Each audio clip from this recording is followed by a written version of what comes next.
First, the student reads a text orally. You start by reading the standardized introduction in a conversational way to the student. This is an obituary of Coretta Scott King. Read to learn about the important things she did in her lifetime. Okay. This standardized introduction is important because it assures that every student assessed receives the same information.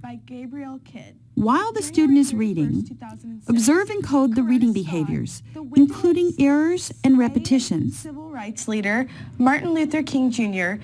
died Monday night in Mexico at the age of... The student reads the first part orally and then finishes reading silently. King encouraged African Americans. Ashley, I'd like you to continue reading silently. Okay. During this time, you can finish your coding and analyzing. You can also score the reader's fluency.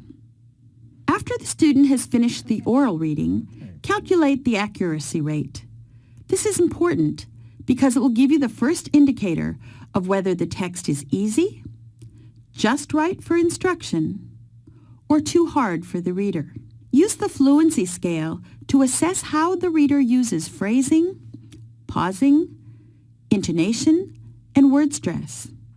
Reading rate is also a factor here, but remember that the reading should be neither too slow nor too fast.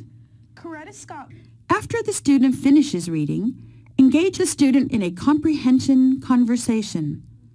The conversation is an open-ended invitation to talk. On the recording form, you will find a chart of key understandings or important ideas that the reader should have gleaned from within, beyond, and about the text. In this story, this young girl wanted to go to a camp out for summer vacation, but their dad wanted them to go to Thailand to help with the relief of the tsunami that happened in 2004. I think that's really the turning point when she had known that the people had lost a lot and that they could never get it back, and that's why she understood how they felt. In the comprehension conversation, invite natural talk and use open-ended probes, such as, "Can you say more about that?" Can you tell me how? Because she learned... Many students are not accustomed to expressing their thinking without teacher questions, but the goal of this comprehension conversation is to draw out students' ideas with as little leading as possible. You can check off the key understandings they express in their own words in the first column on the recording form. However, if they do not spontaneously offer evidence of a key understanding, we cannot assume they don't have it. Sometimes, you need to probe for evidence of understanding. In the second column on the recording form, you will find prompts and questions to help you elicit key understandings.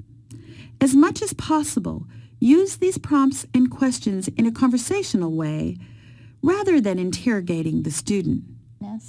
Rephrase questions to be sure that the reader understands. Why would that make people want the nest taken down? They wanted to take it down.